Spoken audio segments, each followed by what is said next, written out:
All right. Well, welcome to the More in 24 launch pad. And what is this all about? What are we doing here? Well, it's a pretty simple question. What does everybody want? Everybody wants more. We all want more, right? More joy, more freedom, more money, more travel, more love, more peace, more experiences, more control, more options. But we all are seeking more.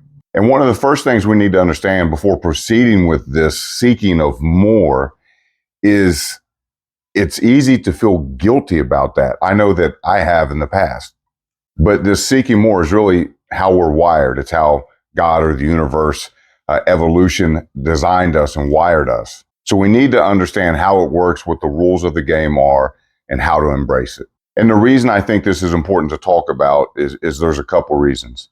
First of all, most of us have been programmed that wanting more is what? Selfish.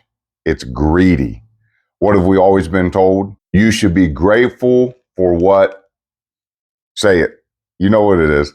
You should be grateful for what you have and not always be wanting more. I mean, it's what was beaten into our head as children. And then the other side is not only do we think it's selfish and greedy and bad to desire more, but a lot of times we don't feel like we deserve it. We don't feel worthy of it. Have you ever felt that way? Well, if so, you're in the right place. So let's keep digging into it. First of all, we need to understand that wanting more of anything is amoral. It's not good or bad. It's like anything else in life. It can be used for good or bad. It's amoral. It all depends on the person, right? So we can say the same thing about money. Money is amoral. You can use money to help widows and orphans, or you can use money to be a selfish prick and exploit people. You can use sex to develop and nurture a relationship and make it much stronger and more intimate. You also can use it for some very selfish, self-fulfilling and terrible things of abuse and rape, right? Something as beautiful sex can be made good or bad, the same as money. The same can be said about influence or power, right? We can look at Mother Teresa, who had great influence around the world and used that for good. Then we have a man like Adolf Hitler, right? Who had a lot of influence over people and got them to do some wild and crazy, unbelievably horrible, evil things. And to drive the point home, because I came from a religious background that I was a big believer in piety and not having a lot and combating this gospel of life enhancement or the gospel of prosperity, they would call it, these church terms for preachers who justified having money. So it gave me a bad taste in my mouth. But what does Scripture say about it? What does Jesus say about it? So in his teachings, does he say he wants you to have more or to have less? Well, there is a scripture in John 10:10 where Jesus says, I have come that they might have life and that they might have it more. See what I did there with the more branding? That they might have it more abundantly. And I think that's a clear message that he's giving. When you read the entire chapter there, and he's talking about there's one way to go, which is with the thief, this way of life that it's all about losing, stealing, destroying, dying, killing, and the other is to have life, to have not only life, but to have life in its fullest expression is what he's saying, to have more of it. And that's what we're talking about. And we have to look at the law of continuity, right? We can't just pick one scripture out. We have to look throughout scripture and see if there's other places that this is talked about or he talks about.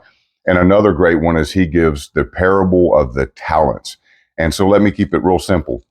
He tells this parable of this master who comes to, he's representative of the master, but he tells a story. This master comes to these three different dudes and he gives one $1,000 and he gives one $5,000 and he gives another $10,000.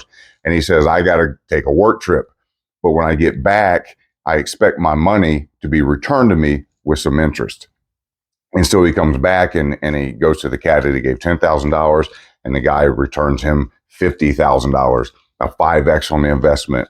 And I'm not getting the numbers exactly right, but then he goes to the second guy who he gave, what was my numbers? $5,000 to, and he gave him $20,000 back. So it was a 4X on the investment. And then he goes to the guy who was given the least. He had the least risk, right? And he said, $1,000. He said, what do you got for me? And he gives the master $1,000 back. Now, we don't know how long this trip was, how long he had been gone, but let's say it was a year or 5. But he gives him $1,000 back. And the master says, what is this? And he says, man, I was scared to take a risk. I was scared to try to turn this into more, because I know that you're a stern businessman. And if I lost this money, you was going to be really upset with me. So I bid it. I dug a hole and I hid it. I buried it so that I could return to you exactly what I was giving to you. And this upset him, right? Because we're supposed to be multiplying the things that were given to us, not hiding them, not conserving them, but taking risk with them and trying to turn them into the highest potential that they could be. That's why they were lent to us by the universe, by the masters, that we could do something with them. And so what happens is he ends up taking the 1,000 away from the guy who did nothing with it, and he gives it to the people who are being productive. And often that's what happens to our gifts and our talents and the things that the opportunities we're given is we just keep hiding and not taking risk and not trying to grow them. And so we lose them. And then we look around and we can't understand why it seems like these people are getting what we should have and they're getting more of it. So there's a lot of places throughout Scripture, I think, that kind of drive this point home that Jesus, that God, that the universe, that the Scriptures say that they want us to have a more fulfilled, growing life. If you don't like the Scripture examples, we can look at science, and we know for a fact that the universe is ever expanding, right? They've proven that now. So why that's important for all of us is there is no standing still. That's what I want you to get. When we talk about getting more, you have to get more. You have to be, call it greedy, selfish. You have to be motivated to get more and to grow, because there is no standing still. You can't stay where you are. You are either moving backwards or you are growing and progressing. There is no, I'm comfortable, let me just hang out here. It does not exist, because if the universe is ever expanding, continuing to grow, as it grows, you're stuck at a lower spot. So think about it in a couple different ways that maybe will bring this home. If we think about money, we know what inflation is. Oh, do we know right now in 2023 about inflation, right? But inflation is, you take $100 and you put it in under your mattress in January of 2024, and you hide it because you're scared to lose it. You don't want to do anything with it. And in your mind, you say in January of 2025, I will still have $100 because I took no risk. But because everything continues to grow and move, your $100 purchasing power does not buy $100 worth of stuff anymore. Average inflation is about 3%. So next year, that same $100 can only buy you $97 worth of stuff. It doesn't have the same value because everything keeps growing, and it doesn't stop. In a current economy, we're at about a 15% inflation. So had you hid that $15 or that $100, you would only have $85 of spending power. So you see how it begins to diminish in value with time. If you don't do something with it, causes it to grow, and you don't get more, you don't add to it. We can say the same thing about our health. If you know anything about your aerobic capacity or your muscle strength, in about 48 hours after you have last exercised, the returns begin to diminish. So you work real hard running, wrestling, sprinting, aerobics, and playing basketball, and you get your wind up, right, to where you can go for an hour. And before you couldn't, but you worked it up to an hour. At 48 hours, that number of an hour begins to get harder and begins to drop off. And if you don't do anything for a few weeks, a few months, you're no longer able to do that hour's work. There is no arriving at that point and staying there. You have to work harder and harder to keep it and to grow it, to maintain it or grow it. Same thing with strength, right? You go, you work your bench, your curl up, your squat to a certain weight. But if you don't continue to train that and push it and grow it and challenge it, you will not maintain it. In a matter of days and weeks, that strength that you build begins to diminish. That muscle size, atrophy sets in, and it begins to diminish. It begins to shrink. It begins to disappear. It is this way with all things in life. So you need to be obsessed about getting with more, because if you're not getting more, I promise you, you're getting less, unless you're working really hard to maintain. But you're not here to maintain. You are here to milk everything that is due to you out of life. Every experience, every bit of joy, every bit of love, every bit of spirit, all of that. Don't you want to have it all? Don't you want to arrive on that deathbed that's inevitable for all of us, and know that you left it all on the field, and not that you buried it and hid and let atrophy and inflation and things set in on a beautiful life that you could have had? So I want to challenge you on that. We're going after more in this course. All right, so let's start getting a little bit further into the course. We are going to focus in this course on a morning routine, and primarily solely on acquiring more happiness, more joy. And you said, wait. But Scott, you said at different places I saw you post more energy and more money, etc. Hank, stay with me for a minute. Don't leave. Don't turn it off. Because what I've learned is, with, for example, more joy, my creativity increased. That's one of the things I promised by doing this morning routine. You'd have more creativity. So how does this happen? Well, this is a good example. So let's look at something kind of scientific. When you're stressed out, the sympathetic nervous system is turned on. The switch is flipped. You're either in parasympathetic or you're in sympathetic. Sympathetic is what they call fight or flight syndrome, right? It's when we are stressed. And so we have this caveman brain that when we get into stress, it thinks stress is about survival, saber-toothed tigers, dinosaurs fighting, whatever. It flips on, and cortisol is released, and all the blood rushes to our lungs and into our heart and into our legs. And it prepares the physical body, not for thinking of solutions, but I am going to fight my way out of this, or I am going to run like hell. So those are the two options when you get into the sympathetic state and the nervous system. And it's surprising how many of us live in the sympathetic state with this fight or flight turned on, constantly stressed. We wake up late.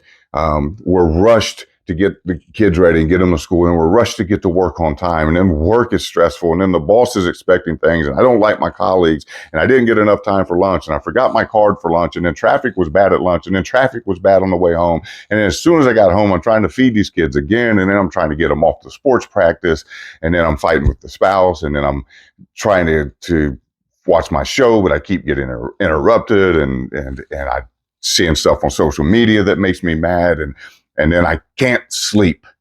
And so it just turns tomorrow into a nightmare as well, because I had a bad day and I wasn't able to sleep. And then I just stay in this constant stress mode. I know, I've been there, and I know you have too. But we get locked into days upon days and weeks and months and years of staying in this stressed out sympathetic nervous system. So again, when we're in this state, all the blood is in the body, ready to fight or run, and none of it is up here. So how does this, think about it this way.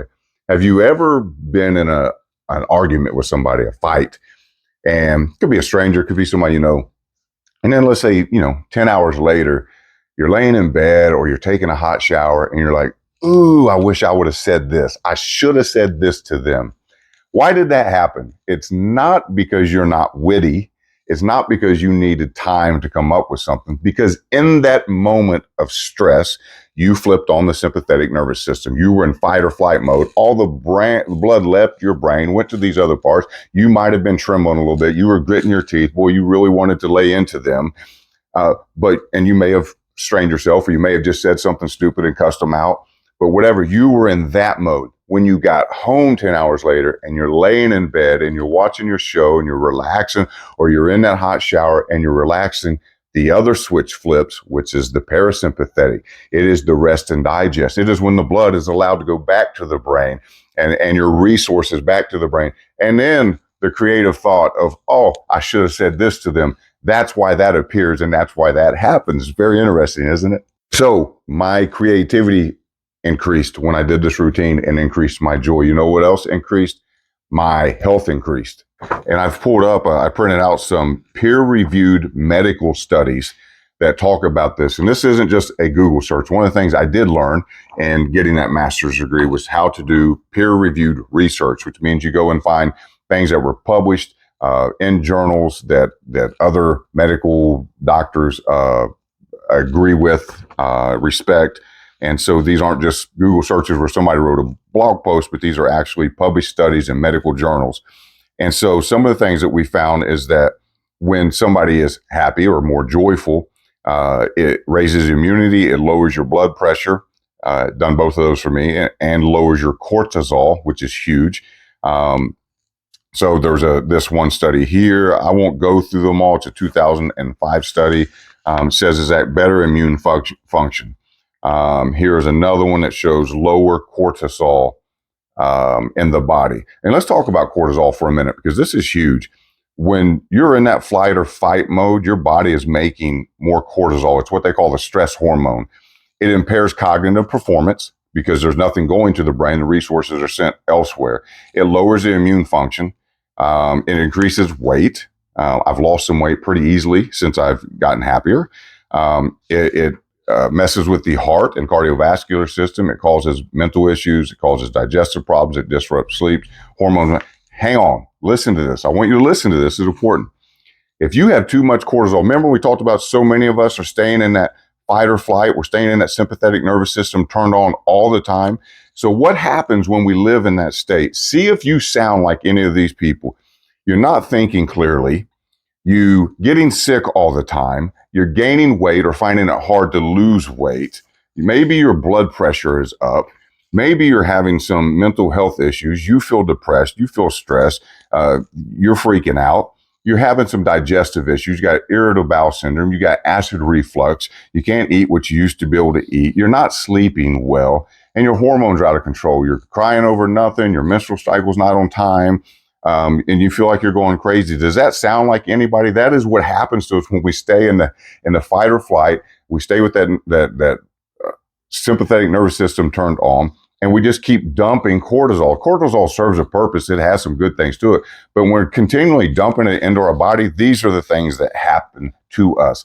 So we've got to find a way to bring some peace. We got to find a way to bring some joy, to slow down the pumping of cortisol. What we're going to learn is how to turn off that sympathetic nervous system, turn on the parasympathetic at will whenever we need to. That's a powerful tool, right? You're getting excited now, I can tell. Even though I can't see your face, I can tell. I know you are. So you said, well, what about money, Scott? You said you would help me make more money, and that's where everybody wants to go, right? Listen, I did make more money last year. In fact, my tax bill for this year, 2023, is going to be what 10 years ago was my total income for the year.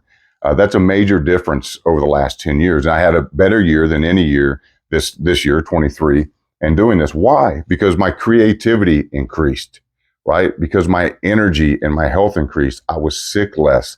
I had better solutions, better ideas. I had less mood swings. I was more focused. I was less stressed. My influence increased. You attract what you become. I started attracting more successful people, more happy people, more people with ideas that contributed to all of this. So the goal is to find more joy, to find more peace, to be able to turn on this parasympathetic nervous system at will and take control of some other things with this morning routine, and watch how it snowballs into all these other areas of your life. Are you ready?